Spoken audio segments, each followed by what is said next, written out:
Hi, everyone, and welcome back to the panel room. I'm your host, Nancy Northcott, and this panel is discussing The Mandalorian. Before we get into it, I have a spoiler alert. We will be discussing the show up through the most recent episode, which as we record this is season 3, episode 3. So if you have concerns about having it spoiled for you, you might want to remember this panel is here and then come back and watch it when you've caught up.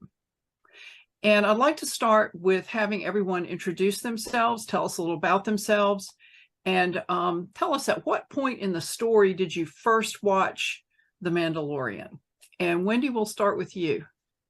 Okay. Hi, I'm Wendy Van Camp. I'm a science fiction author, a speculative poet, an editor of poetry, anthologies, you name it. And I guess I could add I'm also a poet laureate for the city of Anaheim, although that doesn't have much to do with the topic of the day. But yeah, basically that's me. And at what stage in the Mandalorian's progression did you first spot it? I don't spot it. What do you mean? What did you first become aware of it and watch it? Oh, actually, I watched it from the debut. I was anticipating it long before it even aired. I'm a huge Disney fan. I mean, I watch practically everything on the Disney Plus, and I was definitely anticipating the program, and I've been watching it faithfully ever since. Okay. Kyoko, tell us a little about yourself and where The Mandalorian was in its progression when you first saw it. Hi, everybody. I am Kyoko M. I am the author of the Of Cinder and Bone science fiction series and the Black Parade urban fantasy series. I'm also a contributor to Black Panther Tales of Wakanda, which is a short story anthology that was published by Marvel Comics and Titan Books in 2021. As for me, I actually came into Mando, I think maybe a few episodes had already been put out. And so my other friend, I'm not really a Star Wars person. I'll like kind of casually see what's going on, but I'm not like a fan. And so my friend had messaged me. He's like, hey, I'm hearing that The Mandalorian's really, really good. And I'm like, yeah, sure, buddy. I mean, after the prequels, I don't believe anything you say. But he pressed me. He's like, no, I'm a lot like you. I'm very skeptical and I'm not like a huge Star Wars person. So I encourage you. It actually is different. And I was like, all right, fine. And so I turned it on and I was like, he was totally right. Oh my God. I didn't expect that to happen, but I really ended up enjoying it. So like I said, I think I was maybe 4 or 5 episodes were out by the time I caught wind of it and decided to give it a try. Samantha? Hi, I'm Samantha Bryant. I write the menopausal superhero series and short form horror, which has nothing to do with Star Wars, but I was a child in the 1970s with hair long enough to put into Princess Leia braids. So far as The Mandalorian, I'm pretty sure that's why we subscribed to Disney Plus. That, you know, my husband is a big time Star Wars nerd, like the one where like a ship goes by in the corner and he can tell you all of its stats. I'm a much more casual Star Wars nerd. I've seen everything, and some things probably went whoosh right past me, and other things I really glommed onto. So we watched The Mandalorian from day one. Sue? Hi, my name is Sue Phillips. I run the science fiction literature track at DragonCon, and I write emails mostly. I watched The Mandalorian from the very beginning. Again, like Kyoko, not Kyoko, Wendy, I knew Disney Plus was bringing it out, and I was really anticipating it. So, okay, Jack. Hi, I'm Jack Cullen. I read an urban fantasy series called Recollections of the Rune Knight. It's about a city, hidden city. Magic users a hideout in between ages of magic. I also have a series coming out this year that's a science fiction alien abduction action comedy called Lot Ferguson versus the Aliens. I've been a Star Wars guy since day one. I'm actually currently watching it in the timeline. I had a countdown clock for The Mandalorian. So yeah, I was excited for the series. Okay, Cheralyn. I'm Cheralyn Lambeth. I am a costume prop and puppet builder for film and TV, and it was actually Star Wars that inspired me to go into that career. And as a huge Star Wars fan, I'm also a longtime member of the 501st, longtime member of the Red Rebel Legion, and trying to get into the Mandalorian mercs with my own Boba Fett. So I was anxiously anticipating the Mandalorian from day one. Lola? My name's Lola Lariscy. I wrote a book called Trudy Lim's Spaceship Captain Earth Detective. Has nothing to do with Star Wars, but it has to do with space. I think I got Disney Plus for The Mandalorian. I watched from day one, and I was so excited about Baby Yoda that that's all I could talk about for months. And I still get really excited by Baby Yoda. Bishop? I'm Bishop O'Connell. I write the American Fairy Tale series and Two Gun Witch, a fantasy western. And yeah, I've been into Star Wars for a long time. I don't remember specifically what made me sign up for Disney Plus. It may have been Word of the Mandalorian. I do remember there was something that was coming out, and I thought, well, crap, now I got to buy Disney Plus too now. But yeah, as soon as I heard word about it, I was anticipating it. I'm not to the level of nerdiness to where I do have some friends that are like Samantha's husband that can quote all the stats and the names and why the ships are designed the way they are. But I very much enjoy it, and I actually am enjoying more now that the universe isn't focused around the dysfunctional Skywalker family. Well, and those of you who've seen me before know that I write historical fantasy for Falstaff Books. I independently publish several different types of romance and the Outcast Station science fiction series, which I write with Jeannie Adams. I didn't start watching The Mandalorian until early in season 2. I'm the outlier on the panel. I got Disney Plus for the Marvel movies, watch stuff blowing up. But I'm on Twitter a lot, probably more than is healthy. And Baby Yoda kept showing up in my timeline day after day after day. And I thought, if I see this little thing one more time, my head is going to explode. And then I started seeing all these tweets about how good the show was. And then I thought, well, I've got Disney Plus anyway. I might as well just watch it. And much though I really hate to admit it, I was captivated by Baby Yoda from the first episode. There's just something endearing about that little puppet / CGI creature that didn't come across in memes on my Twitter feed. So then I, of course, had to go back and binge watch it.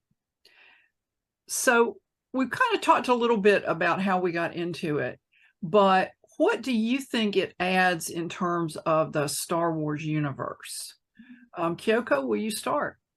Absolutely. For me, what really stuck is that it made the stakes very personal, and it really just, it brought that element that I felt was kind of missing. A lot of the projects to me just feel too similar. A lot of them keep trying to recapture what was originally established in the trilogy. And this to me was one of the first times where it felt like they were okay with coloring outside of the lines.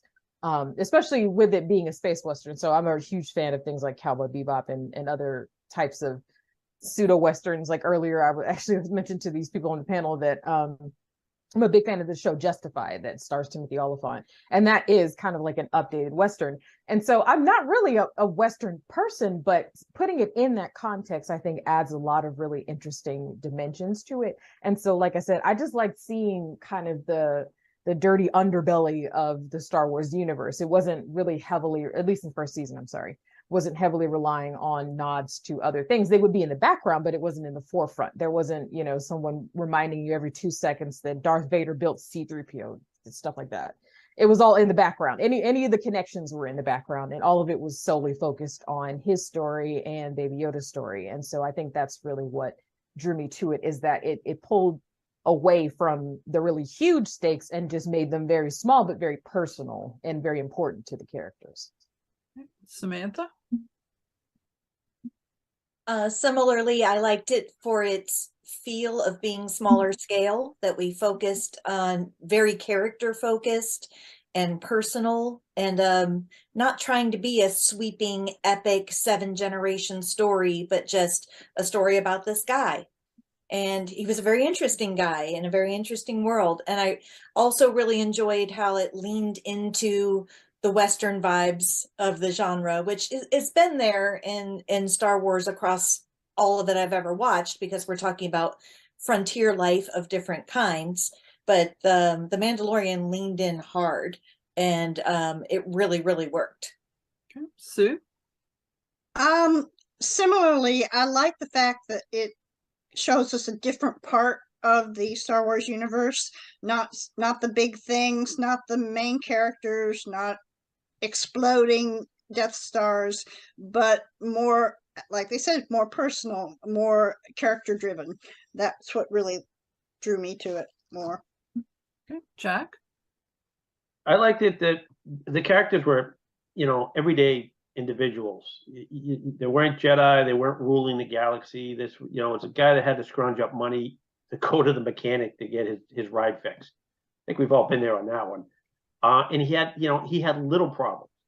They were life endangering, but they were little compared to the stuff, Luke Skywalker had to deal with and things along those lines. And there was a gritty feel.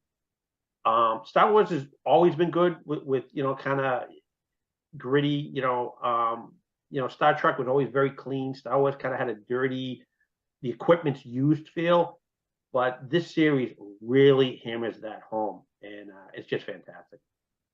Cheralyn? Yeah, I definitely agree with all of that. One of the things that I really love so much about The Mandalorian is it does show a different part of the Star Wars universe. It's a big galaxy, and there's so much more going on than just the Skywalker story. And it's great to see other parts of what's going on in other, the rest of the galaxy at that time. And as Jack said, that is one of the things I have always really appreciated about Star Wars is it feels old and worn and lived in. Like people have been nursing their vehicles and their clothes and everything else along for 30 years because the Empire really stamped down on them. And now they're trying to rebuild and recover from that. But I also appreciate the fact that you get those little nods to the original trilogy. You see things in the background that you recognize, and that ties it all together. Okay. Lola? Everything everybody said, including we get to see what happened to the Empire after it fell. I mean, all the little remnants, like those guys who they're in the asylum program, I guess home for wayward officers of the Empire. And you got to see them, kind of laughing and joking about their yellow biscuits, which now I want some yellow biscuits, and turning on each other, which I kind of saw that coming, but it still hurt. So it's kind of neat just to see how these people pick the pieces up when they're no longer, having to step in line with everybody else. Bishop? Yeah, I've also always liked the lived-in feel. I think somebody once said that if you want to live in Star Trek, that's common sense. If you want to live in Star Wars, you're an idiot. But I liked not just the smaller stakes, but I like that the show is showing what the impact and the aftermath of all of these huge events we've seen are on regular people, right? I mean, we only saw the generals and the commanders. We didn't see what was happening with the frontline soldiers or, the civilian bystanders, that when these giant battles were happening in space to save the galaxy, we didn't get to see all of the collateral damage, the lasting effects. And it's nice to see that it's like to see how the universe still functions as a whole and still make it interesting. And like I said before, to have it leave behind the Skywalker family, I think was really great. And I really like the way they're tackling the mystique of Mandalorians. I think it's they're going about it in a good way. I think they kind of blew it with Boba Fett, the book of Boba Fett, but that's a different topic. Okay, Wendy? First off, of course, I do agree with what everyone else said. I love the cinematic look of the show. I like that it feels like I am watching an actual movie, even though it's on the small screen. I love the interplay of the relationships and emotions of the characters, especially between Mando and little Grogu. It's definitely the single dad and his son kind of motif, which is really fascinating to watch, considering just how different they are, and yet they've become a family. And I do like that they are bringing a little bit of the Skywalkers in. I think I kind of miss having the Skywalkers there, and seeing Luke Skywalker on the series has actually been really nice. He's in the background. He's not overtaking everything, but it's good to see him there and see a little bit of Ahsoka and a little bit of the Force. But it's always in the background. It's rare, and I think that is how the Force would be seen by the people, not necessarily front and center like it has been in Star Wars all along. So it's there and it's present.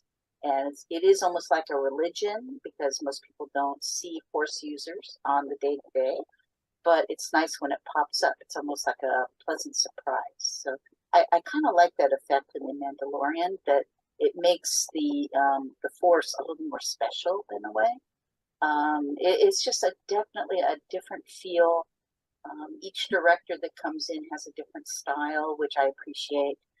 And it's just been a hoot all the way through. Well, I, again, agree with everything everybody has said, but I also like the way that we're actually getting a look at more different cultures, and we're not just touching down and going, oh, we're landing to refuel here, and oh my gosh, here comes the Empire. We got to get out of here.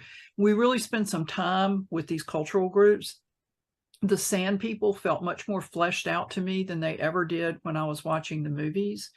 And I don't remember the name of the people, but the sanctuary planet where the Mandalorian and Grogu went, it was forested and it was a village, and the woman really liked him and wanted him to take his helmet off at the end. That was a different culture and a different way of approaching things. And so I think with it being a mini series, we get more of a chance for world building to really be explored and to give us the feeling that, yes, this is a vast galaxy full of different kinds of people. And I really liked that a lot. For me, though, in season 1, I kind of had the feeling of, okay, this is about, we go somewhere, we get in trouble, we get out of trouble, and then we go somewhere else, rinse and repeat. And so it took me a while to see where this was going. And I suspect most people saw it well before I did. But when you first got a feel for, this is actually going somewhere, this is not just an episodic series of adventures, where did you think it was going, and were you right? Samantha, will you start? Well, I think at the outset, I was just really enjoying the whole lone wolf and cub vibes, and, you know, watching my space daddy go around with his puppet. Yeah. But you know, my husband kept spotting things, and then I just reach over and clamp my hand across his mouth. I'm like, don't spoil it. You know, it's going to be a surprise for me because I'm not as deep a fan. Let it be a surprise. So yeah, I didn't actually work hard at trying to guess where it was going either. I kind of enjoyed letting this one wash over me. And one of the best things about it for us was that it was a show that pleased a light fan like me and a deep fan like him at the same time. And that's unusual to be able to please such diverse audiences for a property like this. So I didn't have a good guess, but I also wasn't really trying to guess. Okay, Sue? Like Samantha, I wasn't really trying to guess. I was wrapped up in the story and the characters, and I just was along for the ride pretty much. So Okay, Jack? So I watch it twice every time a new episode comes out. First one just to wash over, enjoy it, and then I watch it again to pick apart the episode and pull out the Easter eggs. So yeah, I kind of had a good idea where the plot was going on it, and I was enjoying it up until Luke Skywalker showed up. I never saw that coming, and I didn't like it. I know it was a throw out to the fans, but I'm like, no, it's you know, let them dig themselves out. Don't have him come in at the last minute to save the day. I didn't like that part. I mean, it was a cool action scene. That was awesome how he showed up and just, you know, went through everything like a buzzsaw. But I would have liked it better if they had handled the problem themselves. But overall, yeah, I could kind of see where it was going, and that didn't take one little bit of enjoyment away from me. It was really, really good. Samantha said you had that, you know, lone wolf and cub effect, and it just, you know, the Grogu character at the time, Baby Yoda, was awesome, and it was fantastic. Cheralyn? I'm going to say that word a lot during this. That's okay. Cheralyn? Well, I have to say, even being as huge a Star Wars fan as I am, I had a few reservations about The Mandalorian because I personally was kind of disappointed in the prequels. And so I wasn't really sure, I wasn't sure at all what direction The Mandalorian itself was going to take. I try to stay spoiler free. You know, I'm not one of those people who really avoids everything, but I try to keep myself relatively spoiler free. So I am pleasantly surprised. And I have been really pleasantly surprised by The Mandalorian. I've enjoyed it a lot more than I thought I would. And I didn't really try to guess where it was going. I was just kind of waiting to see where the story took us. And I will say, you know, we've talked about Baby Yoda, Grogu, several times now. No one, not even Disney, had any idea how popular Baby Yoda and Grogu was going to be. And I have to wonder if some of the storylines, some of the arcs, some of the things they've done might have taken a different tack if Grogu had not been as popular as he had been. Lola? Well, funnily enough, I mean, I wasn't really trying to think of where it was going, but if you sound out loud the plot, it sounds thin, even though it's not. Every episode feels full, but the plot, if you think about it, sounds very thin. He finds a baby. He's trying to take the baby home. He takes the baby home. The baby escapes, comes back to him. He decides he wants to, you know, he needs to do something for religious purpose. So he goes and he does it. And that's where we're at. Oh, and he goes back home. Yeah. So when you think about it, there's really not a whole lot going on, but they still managed to keep a lot of things happening. Bishop? Yeah, I had heard from people that were deeper that like I never watched the Clone Wars animated series or I watched a few episodes of Rebels. For some reason it just never clicked for me. I never was able to get into it. So I'd heard from people about like some of the Easter eggs and the things they were picking up. But yeah, I just kind of enjoyed the episodic, very sort of 70s primetime show it had. You know, it felt very kung fu, very, you know, have gun will travel type of thing. And I suspected that as soon as they introduced any kind of a creature with the Force, I knew Jedi and the Force were going to come into it at some point, and I was just prepared to enjoy the ride till we got there. I will say I do agree with Jack that I think the Luke Skywalker input was a Deus Ex Machina, but I also liked that they brought him in because it showed how the rest of the world sees Jedi, right? Because like all the other previous movies we've seen, you know, the Jedi were just Jedi because they're the central characters and they're everywhere. And yeah, they're cool because they got the lightsabers and they can do Force, but it showed that like to the average person, it's like, oh my God, you are terrifying. Like, look at what you know, we were going to get our butt stomped by 3 of these droids that you just came in and were like, yeah, whatever. And I like that it added that scale to it, that it showed that even though the stakes were more personal in Mandalorian, the risk for everything was so much higher, right? I mean, it's the chances of him being hurt or killed, that, you know, all of a sudden, you know, stormtrooper armor that didn't seem to stop any blasters, all of a sudden stormtroopers are a real threat, you know, and so I thought they did a nice balance of that. And I really liked from the beginning the way that the end title cards were with that painted style with that vaguely spaghetti Western music in the background. I mean, it's you know, whoever was the production design for that had a blast with it. And I think that really showed. Wendy? Well, maybe I'm one of the few people that loved the Luke Skywalker entry. And the whole thing is, I didn't know it would be Mark Hamill. I don't think anybody did. It was a surprise. I had heard all the rumors that Sebastian Stan may be cast as Luke Skywalker, but it was all hush-hush. And so when I saw that X-Wing come in, I go, oh my goodness, is it? And then I saw the flash of the green lightsaber. I go, oh my God, it has to be. Yeah, but I was expecting Sebastian Stan the whole time, and then when Mark Hamill it just floored me. I absolutely loved it, and from what I understand, grown men cried all around the world. So it what a surprise! And Mark Hamill keeping it to himself for over a year, man, that must have been difficult. But I saw an interview with him saying that. Just seeing the reaction that he had, I mean, there's no higher compliment for an actor to have that reaction to one of your characters. And he was just absolutely delighted. And, well, he should be. But, yeah, I don't know if I really am thinking about what's coming ahead. I have watched the Clone Wars and enjoyed it. And so I see a lot of hints in The Mandalorian that play to the Clone Wars and a continuation of that storyline. Even in that last episode, when I saw the space whales in the background, when they were doing the hyperspeed, I went, oh my goodness, that's a foreshadowing for Ezra Bridger right there. So I'm looking forward to seeing how that's going to play out. But yeah, I'm not really analyzing it that much. I'm just enjoying it. I'm taking it as it comes in. I'm just enjoying having a series that I like in science fiction that actually has decent story writing behind it.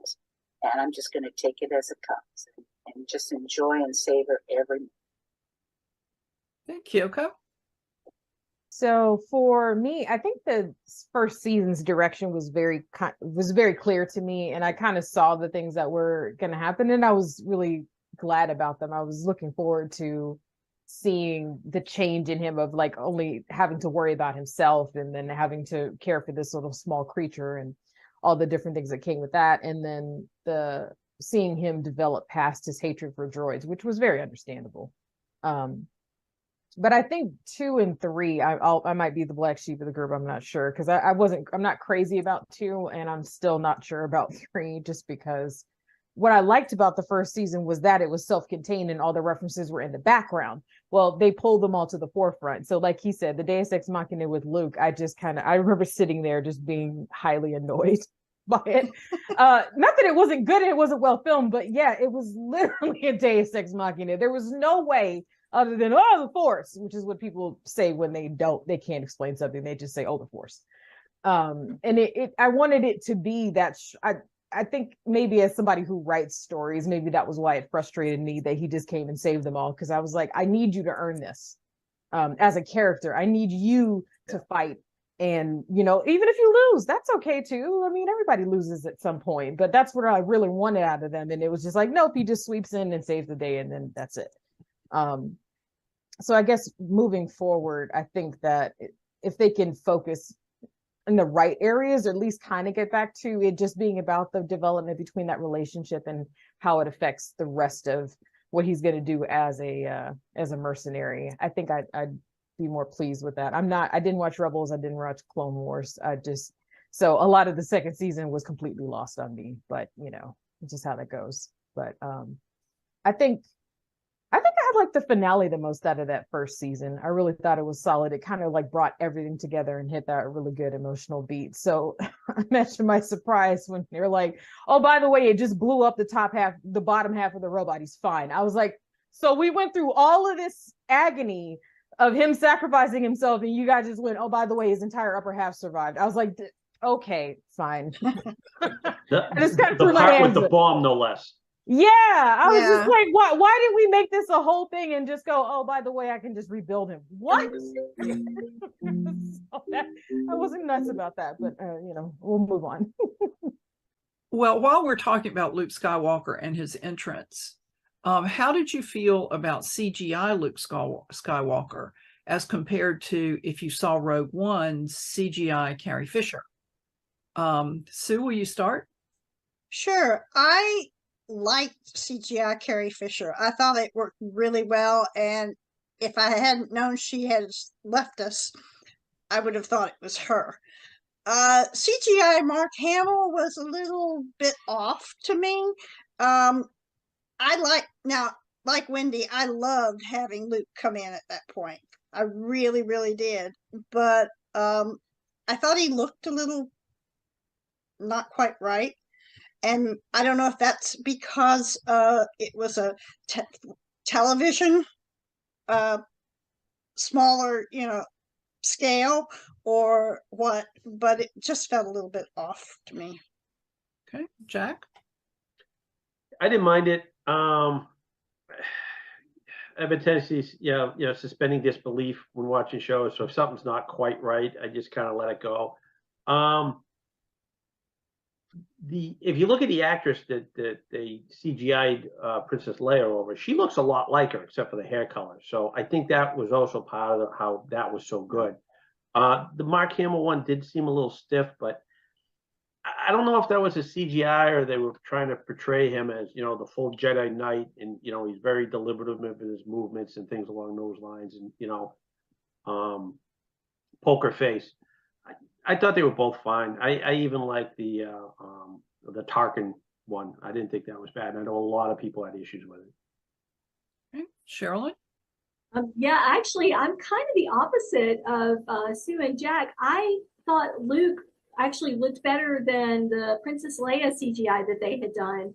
And I have to wonder, of course, the technology has completely advanced and is advancing all the time. And I thought the Princess Leia was well done, but something seemed a little off, just a little blurry, a little not quite right. And I thought with Luke, it worked better because I think, as Jack was touching on, maybe that could have just been part of the Jedi mystique. He put a cloak over himself or was blurring himself. And so it kind of played out better there. But I also agree with Jack. I really liked the Grand Moff Tarkin CGI, the reflections that they did and the angles that they did. I thought that one worked particularly well. Lola? I'm kind of the opposite. When I saw the Carrie Fisher deep fake they did, I was like, she looked plastic to me. It was like, I'm talking, I'm Carrie Fisher, can't you tell? And I was like, uncanny valley. And the same thing with Peter Cushing. I was like, no. But I was okay with Mark Hamill's. I thought it was more realistic, and I may be wrong. I'm trying to Google, but I remember reading that they added this man who had been doing deep fakes on the internet, and it was so good that they added him to the team, and he worked on the Mark Hamill stuff. I could be wrong. I'm trying to Google. Google's not helping me today, so take that with a grain of Tatooine sand. No, But, I heard that you too. too? All right. So to me, that would explain why, in my mind anyways, that it's more realistic with Mark Hamill. It definitely, the face seemed to match the words coming out of his mouth, and that meant a lot to me. Bishop? Yeah, the Carrie Fisher one, I definitely got the Uncanny Valley twig, and I think it was what usually happens with me. I used to play around with 3D graphics for stuff, and it was always the skin texture is always what does it for me. And if it's a completely CGI person, it's the eyes. The eyes always throw me, because they're never seem to be focused quite right. They don't have the actual real depth, but you don't get the same kind of like slightly transparent illumination with CGI skin that you did. I think Luke's came across better, and I don't know if it was just the improvement of the technology or if it had the advantage of being a smaller screen so that Luke's head was only, this big instead of this big on a gigantic movie screen, so that every flaw was more noticeable. But actually what really impressed me most with Luke was the way they remastered his voice to make him sound like young Luke. I mean, I know it was Mark Hamill's actual voice, but how well, and maybe it was just my memory hitting it, but it sounded like Luke from the original trilogy. And I mean, Mark Hamill's a person, he's aged, and it's part of it is his voice has gotten rougher, which I hope I age half as gracefully as he does and has that much cool. But that honestly is what impressed me most, was the fact they went the step with the voice and how well that worked. That to me, that was like the depth of flavor that really sealed it for me. Okay. Wendy? Yeah, I actually was following the YouTube artist before he was hired by Disney, and he was doing characters across the board from Marvel, and it was just phenomenal. And then when I compared it what I saw in the actual film with Princess Leia and Tarkin, it was like night and day. And everyone kept going, why isn't Disney hiring this dude? And next thing I know, they did. So I was really excited to see when it finally came up. And wow, Mark Hamill looked fabulous. I mean, you can nitpick little things, but it was him. It was Luke Skywalker right in front of us. And I think Disney in general is picking up. Look at what they did with Michael Douglas in the latest Ant-Man movie. I mean, that is all de-aging. He looked natural. I mean, I couldn't quibble at all what happened. And I understand the actor has licensed his digital image, rather, for the future. So they've done all the stuff that they need to do so they can continue to use his character. And I know with Carrie Fisher, her estate decided not to do that. So unfortunately, we will not see more of Princess Leia in the future be another actress because of this. But that's all right. I respect their wishes. It was their choice, and that's fine. This is all new technology. We have to make decisions what's ethical and what's right for us. So they did what they felt was good for Carrie and for themselves, and I think we should all respect that. But it is exciting technology. It gets better every year, and it almost adds a whole new element. I think we have Harrison Ford coming back as Red Hulk, same kind of thing. So he'll be de-aged, and it's just amazing, and it gives so much more life to our actors that we've grown to love all these decades, to bring them back to us as artists. So yeah, it's just new tech, a new way of looking at things, new way of adding things to stories. Because if you think about it, as a writer, you can write the same characters throughout your entire life, for 40, 50 years, they never change. But we never had that opportunity to do the same thing with video and with film. And for the first time, now we can. And I think that's kind of exciting in itself. It'll add a whole new spin onto what we can do with movies. And I'm just looking forward to more. Kyoko? So I felt a little weird about Tarkin. I could appreciate the experimentation. It was definitely a point where they were asking more than for us to just accept a CG recreation of another actor. It was kind of asking permission if it was going to be okay in the future to use someone's image while they're no longer living, which I think I have an issue with, because I'm not sure about the ethics of it. It worries me in a very unsettling manner, of the idea of taking someone's image while their estates are always going to be there to make the decision, but I'm not sure how I felt. I thought Leia looked a little bit wonky. It wasn't terrible. It was just like, I think it's that point when she turns her head at the very end that threw it off for me. I thought Luke looked good, and like he said, I'm very impressed with how they were able to fix his voice. So if you guys remember, if you are Marvel fans, back in Civil War, when they did a part at the beginning where he did the recreation of one of his memories, all of it looked like RDJ from back in that time, but his voice was much deeper. I remember what RDJ sounded like when he was around that age, but they didn't match his voice to sound younger. They just left it the way. So it just gave off this really weird vibe. So them figuring out how to get Luke's pitch to what it was when he was at that age was very impressive. I'm on the fence about his inclusion in the story. I mean, I think that unfortunately Mando is moving in that direction. That is why I'm not a Star Wars fan. It's like everything has to be about the Skywalkers. Everything has to relate back to the Skywalkers. And we've gotten enough story from them. I am so glad that he's still here and involved. And so their new rumor is Sebastian Stan is supposed to pop up in this season. And I do actually really want that to happen. That sounds fun. When I found out about their whole in joke, that was adorable.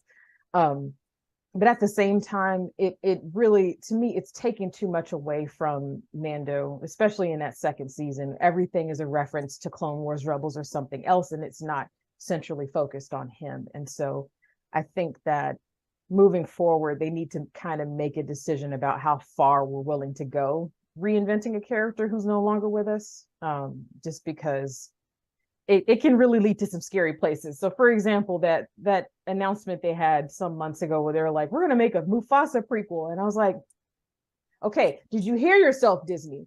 Because, James Earl Jones is 91. He's 91 years old. So either you're going to ask a 91-year-old to come record an entire film, or you're going to recast Mufasa, which will cause everyone to not go see it.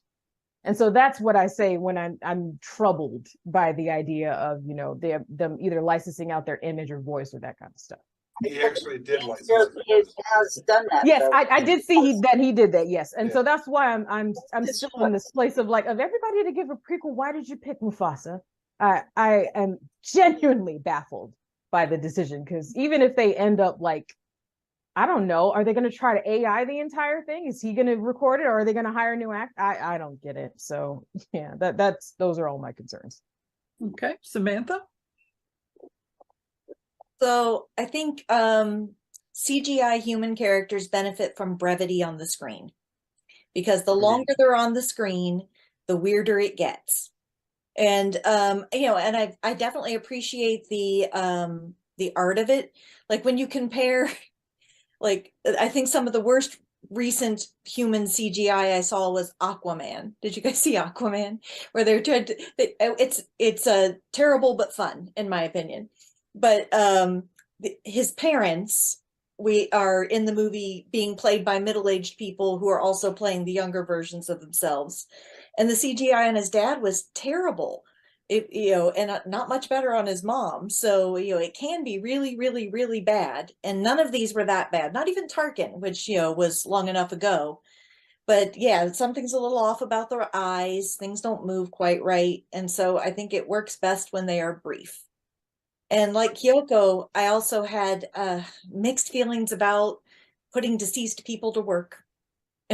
And, you know, since when it happened with Carrie Fisher, she was so central, and it was so soon after her death that I kind of really enjoyed that moment of getting to see her again, being young, and the Leia that I fell in love with. And, you know, so it was kind of neat to get to see it, and it benefited from being a very brief moment. So it couldn't get too weird.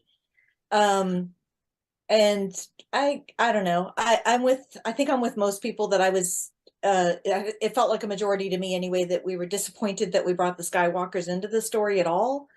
But since we did it, it was pretty well done.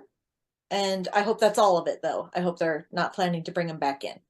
I did think of one other thing. So I don't know if many of you remember this movie called Gemini Man that had Will Smith in it. Yes. Yeah. Right. Yeah. So that was an example of like when they were at the midway point and they hadn't quite figured it out, because like the 19-year-old version of him, most of it was convincing, but the upper lip, to me, it's almost always the area between the nose and the bottom of the chin. They can't figure out how to reconcile it. And so you're watching it, it's looking right, but it just, that this part they really seem to struggle with. So it was good that I didn't really see that on our new Luke this time. You know, as a lady facing the addition of new lines in my face at this stage of life, I think around the mouth and around the eyes are where you see it.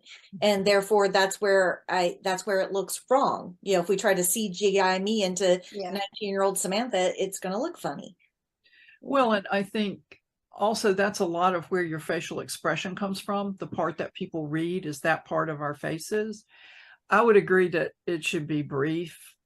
When I saw Rogue One, CGI Carrie Fisher kind of creeped me out. And I think it might be because it was so soon after she died, and it seemed like there was just something off about her face. And then when we first saw CGI Luke, it was like they had taken a picture of Mark Hamill in the throne room scene where the Emperor takes his shackles off and Luke is just looking at him, and they took that face and put it on the double's body. But then the more he talked and the more we saw his face, the more it didn't seem quite right. And so by the time we were done with Luke's part, I was kind of like, yeah, I'm kind of glad we're over that.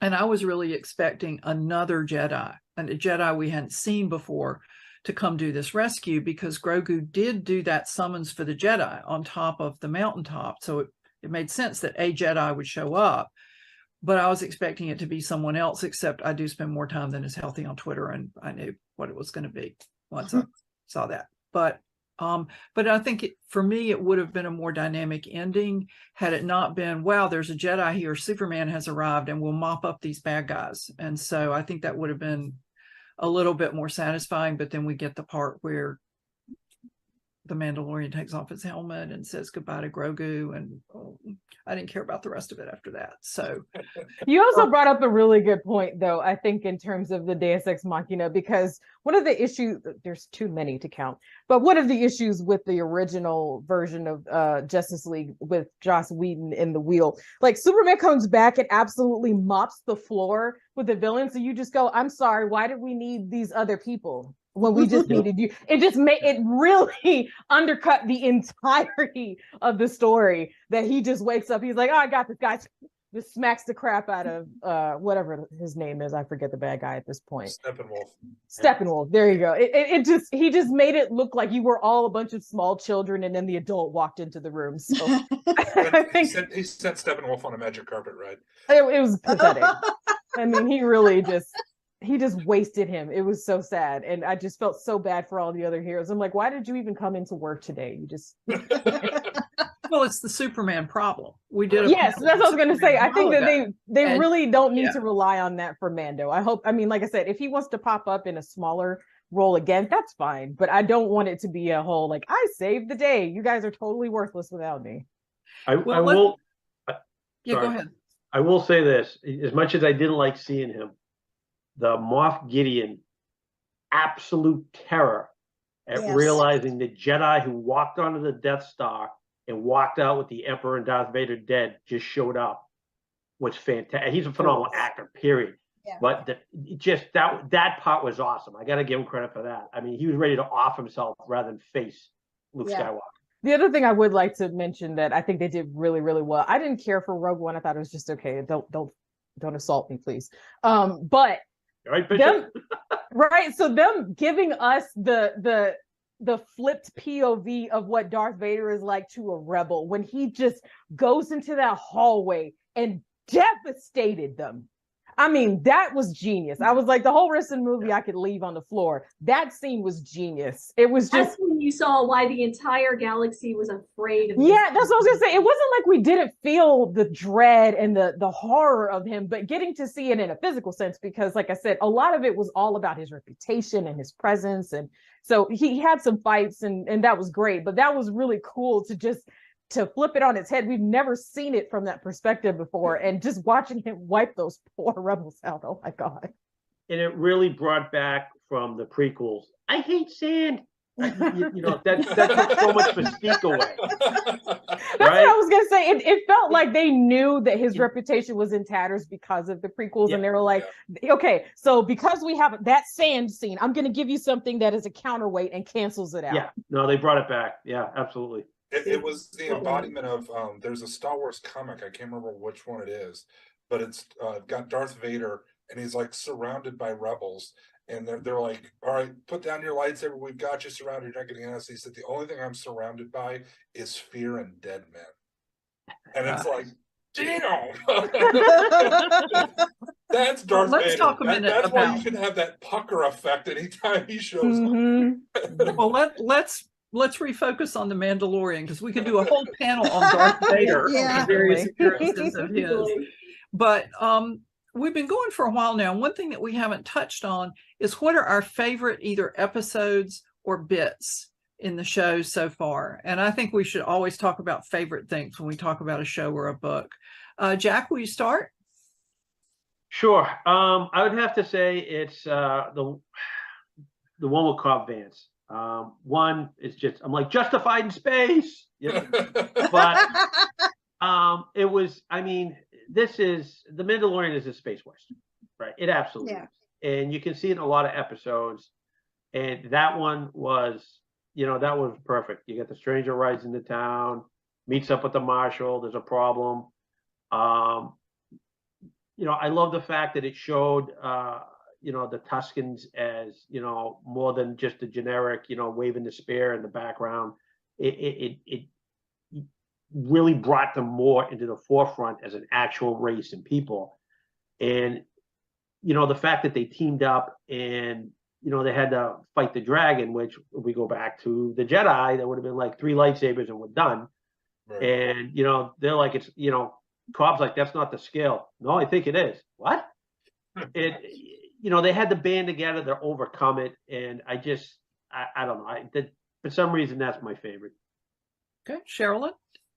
I have quite a few favorite things, but one of my very favorites is Jack was saying we get to learn more about the Mandalorians in general and the cultures that are there. But I love the fact that they still are keeping the mystery. You know, the whole this is the way, and we're keeping our the whole keeping your helmet on kind of thing.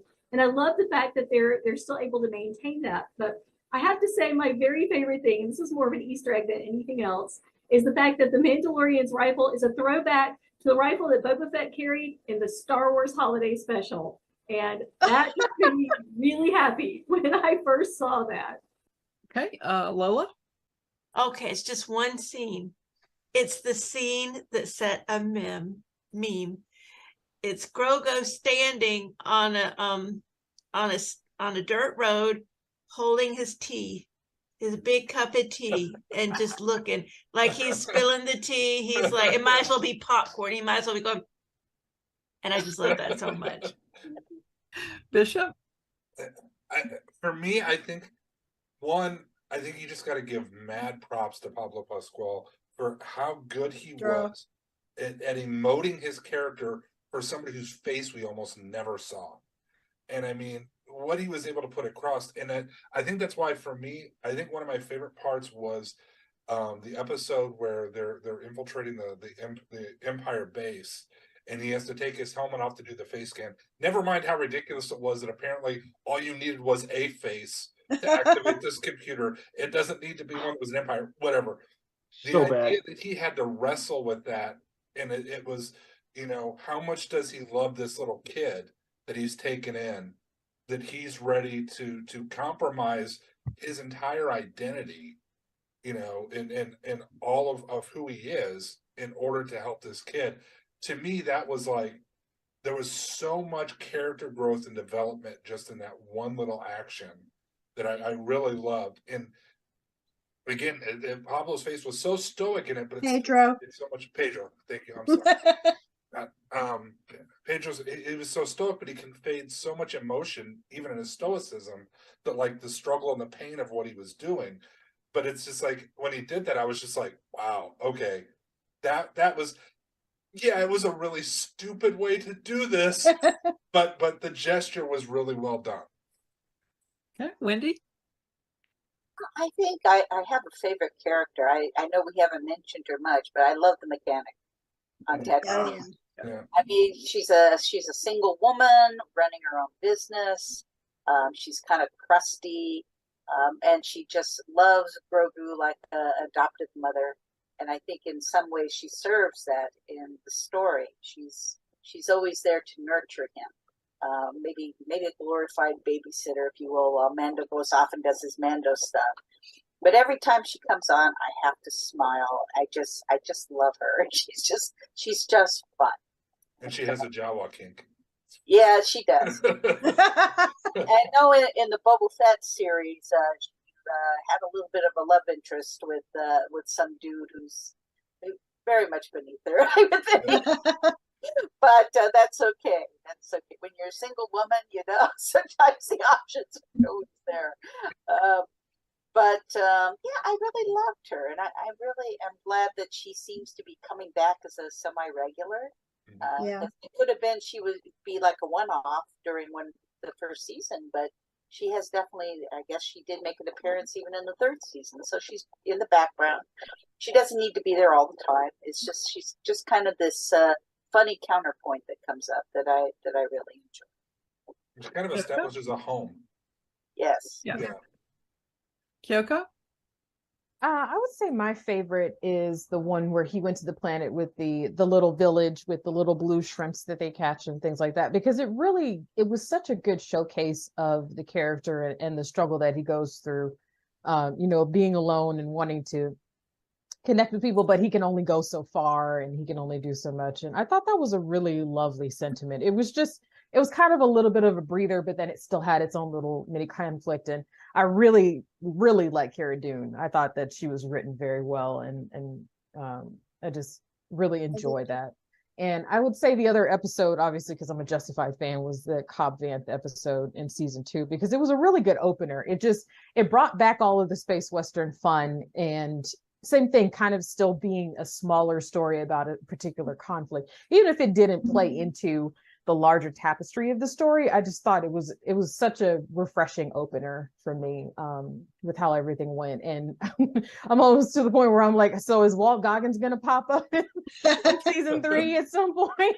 Because he and Oliphant try to sneak into as many westerns as humanly possible. So we're gonna get a space hillbilly that's played by Walt Goggins. Hey, Boston accents in space from someone from New England. I got Bill Burr. Bill Burr, right? I was gonna say, so space Boston. That's right. So why not? He was from South Tatooine. Samantha, what about you? Disadvantage of coming late in is people keep stealing my answers. I would be a third vote for Cobb Vanth for sure. That was an excellent episode, and I'm very fond of the mechanic Paley and her relationship with Grogu. But since those have been done, I will pick Fennec Shan. Fennec Shan, Yes. I adored as a character. In fact, she is the reason that I wasted my time on Boba Fett. Okay. And obviously you can see what I thought of what they used her for in Boba Fett, right? I watched it for her and they wasted her. It was terrible. It is sad because Ming-Na is everything. Ming-Na is great. She is amazing and funny and shorter than she looks. By the way, I wonder if I always joke because maybe it's because I was so used to her walking next to Coulson in Agents of S.H.I.E.L.D. But when I met her in person, I was like, oh, okay, she's not that big.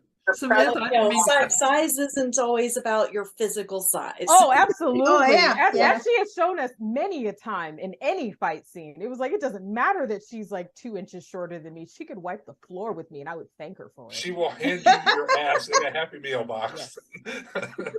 Samantha, I didn't mean to cut you off. Did you finish what you were saying? I think so. I don't feel like I didn't, so I guess I did. Okay. Sue? I third and fourth a lot of this. I love the mechanic. I love Fennec Shand, but it's kind of silly. I kind of like when they were transporting the little amphibian woman with her eggs. Oh yeah. And how Grogu kept trying to eat them. and the almost guilt, although he not really, when he got caught, it was really fun to me. And I really like that.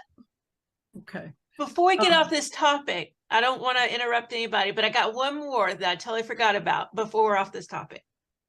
Okay. You want me to say now, or is there someone else who should go? Go ahead now. Baby.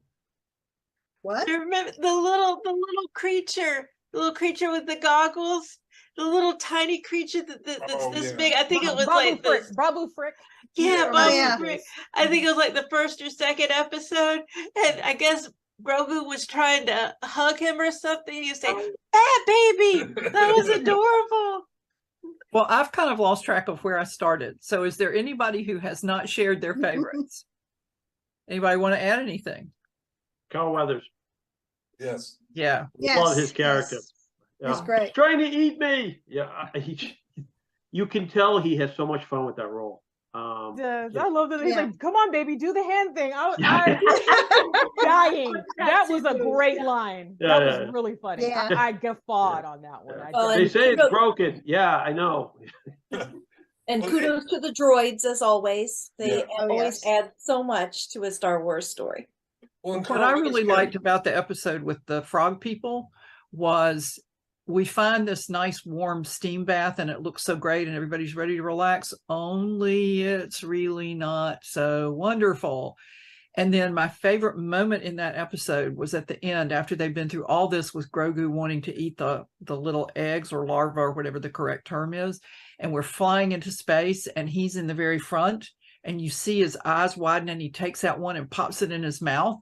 And Yes. on the one hand, I was delighted, and on the other hand, I was kind of grossed out. So I guess that worked pretty well. And then I love the part when Mando has the new Naboo speeder. I love those speeders in the original movie, the sleek yellow ones, only now it's not yellow. And Grogu's in the back and he's tapping the knob. And I thought maybe he was hungry. And he's tapping the knob harder and he's tapping and Mando's going, no. And then he taps it again fast and hard. And Mando goes, okay, but this is the last time, and hits the button that kicks in the afterburners and they go shooting forward. And it's like, I just love that part. So let's talk about Mandalorian lore and mystique. And so I think I'm up to starting with Cheralyn. So what was your overall impression of that, and what do you like best about it? Well, as mentioned earlier, I love the fact that we are slowly, it's like they're giving it to us in little bits and pieces, that we're learning this bit about Mandalorian lore and this little bit, and yet at the same time, they're still able to maintain that mystique. As you said, I too really appreciated the struggle he had about taking off his helmet to show his face for the scan, because yes, you don't do that. The Mandalorians do not do that. And that just showed how much he really cared for, Grogu. And, quick tie into the Book of Boba Fett. That's one of the reasons I couldn't hang with the Book of Boba Fett, is that he's walking around and about every 5 seconds, he's like, I am Boba Fett. Well, yes, we know who you are. You don't have to keep telling us. And also, it destroyed the mystery of that character. Here Boba Fett has always been this really, strong character, and not so much in the Book of Boba Fett. So I really love the fact that we are learning more about the Mandalorian lore, but at the same time, they are able to maintain that sense of mystery, and I really appreciate that. Okay, Lola? I have so many questions. If they're not allowed to remove their armor, are there any natural born Mandalorians? Because how do they do it with their armor on, unless there's like a little peephole? I don't get it. I mean, I know he was an orphan, but other than that, I mean, Bo-Katan had a family, so I imagine she was naturally born. So did her parents little peephole, or they could go in the springs whenever they want. So I guess maybe they had their night and then they went into the mines of Mandalore. It was like, oh, we're reborn, yay. Okay, that's really all I can think of. It's up for discussion. Bishop? I actually saw a really interesting take. I think it was on TikTok or a Facebook video that I hadn't thought about, that somebody was saying made a correlation between this person was a Jewish person, a correlation between the Mandalorians and the Jewish diaspora, and how the different cultures, that like Bo-Katan was more of like a secular Mandalorian, whereas like the Watchtower group was more of the Hasidic. That it was clinging to their culture because they were a diaspora. They had lost everything else. So, because I can remember thinking at the first, with the whole thing with the helmet, I was like, wow, that's kind of extreme, and it's when I saw this video, I was like, okay, yeah, no, I can totally make sense of that now. I see what that is, that it's like this. I don't want to use the word desperate, but I can't think of a better term right now, but clinging to your culture, because your culture is literally all you have, because your homeland is gone, your people are gone, any sense of physical history of your people is gone. All you have are these remnants. And I thought that was I don't know how intentional that was, but I thought that was, it's a really interesting comparison to the two. And I like to see the conflict between Bo-Katan and Jin, that she is basically saying, you're a bunch of radicals, but she still respected it enough that, like, when he presented himself to the armor and she was like, I was there, I witnessed it, it was one of those things. I don't agree with how extreme you're taking it, but I've got your back because you're still a Mandalorian. And that's what Mandalorians do. So I liked the tension and the conflict in there with that, and the correlation. So, okay, Wendy. One thing about the helmet thing, I've often wondered. Granted, they are science fiction; they're characters, but they also live in very extreme environments. They have to take off in flight at a moment's notice with their jetpacks. They are spacefaring. Maybe keeping a helmet on at all times is a safety feature of their culture. You never know when you're going to be airless, or there might be gas, there might be whatever. And it's a safety feature to keep your armor on. And So for me, I guess the helmet thing is not so extreme because I've often thought of it in those terms. But I love the character of the armor and the way she is like a priestess to them, and the religion is also centered on their weapons and on their honor and like their warriors or knights or whatever. And it's just fascinating to me, and I love the mystique surrounding it all. But I'm really looking forward to seeing more about Mandalore itself. I mean, granted, I have seen the Clone Wars, and I've seen Bo-Katan's sister and all this other stuff. And I saw the fall of Mandalore through the Clone Wars. So, but I'd like to see what's going on there. Obviously, what they were told about it, the world being poisoned and all this is not true. If there are living creatures all down there, then people probably could live there again. So obviously, all is not as it seems. But possibly a mythosaur. We don't know. We don't know.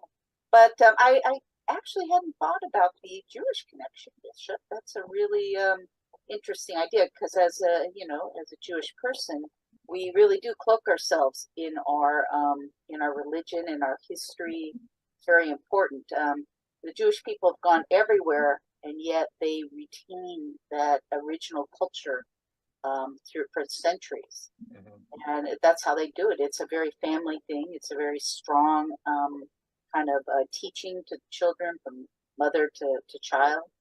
And I can see a lot of that in the Mandalorians too. Maybe that's why I like them so much. I don't know. But it's fascinating what's been going on. Kyoko? I was much more enchanted with the lore in season 1 and than in the subsequent seasons, because I think a lot of it still harkens back to Pedro not wanting to wear the bucket, and I don't think that's okay. I think it's not fair for them to have to. I mean, I don't know what the story was before that instance, but to me, it very much felt like, I want to take the bucket off. Okay, fine. We have to adjust the writing so you can take the bucket off. And I didn't agree with that. I don't like how it went down. I knew that it needed to happen, but I don't like that there were no consequences, because it's like, oh, I took my helmet off. Oh, okay. Well, you're an apostate. What does that mean? Am I exiled? Can I no longer do X, Y, Z? Because they didn't make it explicit what the consequences were, even though they did the build up to him taking it off. So she goes, oh, okay, well, you would have to bathe yourself in the blah, blah, blah, Mandalore. Okay, fine. Well, then he goes there and there's no problems. He just kind of gets it done. I mean, there's some struggles in there, but he gets it done. And so to me, it didn't make any sense to make a big hoopla over it if the only consequences were, 1, nobody makes you take the armor off. 2, you can lie. You just lie. You just lie and say you didn't do it. Who's going to know the difference? Nobody's going to know the difference. And then 3, like I said, if he was being exiled, like maybe when he showed back up and they're like opening fire on him, or there's other tangible consequences to what he was doing, then I think I would have been more okay with it, but there wasn't. It was just like, this is way too easy. I don't even know why we made this hubbub about it in the first place, because again, the consequences were very minor, and I'm not really sure where the rest of the season is going to, because he did it in 3 episodes. So I was like, oh, okay, I thought that was going to be like an arc, and it wasn't. So I don't know. I liked it better before we reached that point in the story. That's me. Okay, Samantha? So I've always spotted Judaism all over Star Wars, so that part wasn't a surprise to me. But the kind of the Orthodox Reform argument is really clear in this one, and I've been enjoying that. But I think at this point, the thing I'm most drawn in about is, so we've got people running around in armor, and now we've got a new magic special sword, and now we've got a big monster to fight. So I think it's time to go medieval. Let's go. Okay, Sue? I love the mystery about the Mandalore, but again, someone, I'm sorry, I forgot, said the consequences of taking it is just, Kyoko, is just not, we're just not there. And on the other hand, I would love to know where this rule, tradition, whatever you want to call it, came from. Why don't they take their helmets off? Why is it so bad? And I'm looking forward to finding out more about that, if hopefully. Okay, Jack? All right. So, I mean, the Children of the Watch are a cult that's an offshoot of another cult, right? The Watch. So it's actually a splinter group of the Mandalorians. So it's just a small part of the lore. So that kind of made it interesting. I slightly disagree about there being no consequences, because I got to feel that he was basically exiled. And when you're part of a small group and that's your entire world and that's all you know, and now you're kicked out, that has an effect. I absolutely agree with. I thought that was very, him not wanting to wear the helmet. From what I heard, they caved. I don't know if that's correct, but the whole, I got to show my face at the ATM of the Empire was ridiculous. Hey, Bill Burr, go get your helmet. When you left in the car, go get it. Though I will Mayfield was right on him about that. Is it you can't wear a helmet or you can't show your face? Which is it? Because there's two different things. I mean, he was, oh, the shame. I mean, that was a great quote when he came out wearing the other helmet. Mm-hmm. But I do like this season because it shows that he regrets not being, and I don't necessarily agree with, hey, go back to your cult. But you can see that he regrets not having the family that he had, and he wants to redeem himself. And he's got to find a way to do it. And I like, prior to this season, I would have said that Bo-Katan was going to try to get that sword away from him. And I'm watching her while she's watching him, and to me, it looks like she's sort of kind of buying into the mystique now, because she's seeing him as the way Mandalorians are supposed to be. This is the way. Especially when he stops when she's talking about her father dying, and this is the way, and he kind of gives a quick nod. I think that's part of the reason she didn't try to claim the sword when I don't know what you want to call it. I keep calling him the trap spider, but that thing that ambushed him. Took his weapon, took the Darksaber. She defeated that thing. She could have made a claim that she defeated the thing that defeated him and took the Darksaber. I would say it was ambush, not battle, but she didn't try to. So I think she's coming around to being less of a politician and buying more into the lore, in order to make, Mandalorians and Mandalore great. So I'm very curious to see how she goes further now that she's sort of kind of accidentally inducted into the Children of the Watch. So, right. Well, I hate to cut this off here, but we have 4 minutes left. So let's go around really quickly and everybody say where people can find you and anything you want to highlight that's coming up. But unfortunately, we have to do it really quickly. Cheralyn? You can find me on my website at CheralynLambeth.com. I'm also Cheralyn Lambeth on Facebook, Cher Lambeth on Instagram, and I'm going to be teaching a puppet workshop at Star Wars Celebration London in just a few weeks. Yay! Lola? My name's Lola Lariscy. I finally got my website fixed, LolaLariscy.com, and I actually wrote a few articles on Star Wars for Screen Rant. I'm sure they're still online if you Google. Bishop? Bishop O'Connell. You can find my website at quietpint.com because several high schools have already claimed BishopO'Connell.com.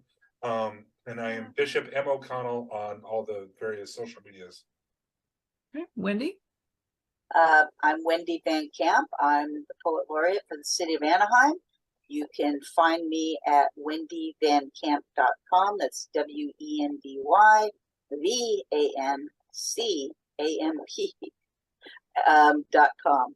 I think coming up, I've got so many events, I can't even name them all. I'm mainly in the Southern California area, just because that's my my thing. I think I'm appearing in India next month too, at a writing conference, and a few other places. But if you go to my website, you'll see my appearance schedule and a listing of my books and podcasts and other things. If you'd like to just read some of my work, I'm also a medium, and you can find me there too.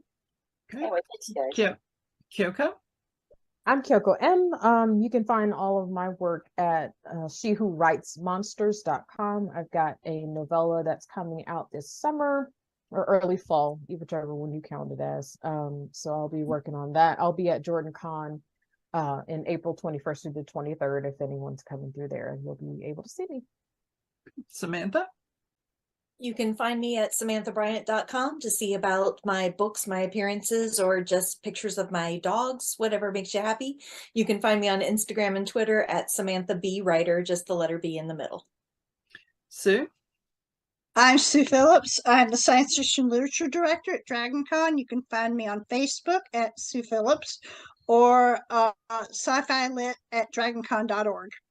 Okay. Jack? I'm Jack Cullen. I write Recollections of a Runite urban fantasy series. I have a new series out that's sci-fi. Locke Ferguson versus the Alien. First book is Locke's Galactic Mess. Comes out this September. I can be found on Facebook, jackcullenwrites.com, and then Facebook and all the other social media, it's Jack Cullen Books. And you can find me here on ConTinual or at nancynorthcott.com, which has information about my books and other projects. And my next release is The King's Champion, the third volume in my historical fantasy War Kings Honor series. So thank you to everybody on the panel for being here and joining in this discussion. And thank you to everyone who's watching.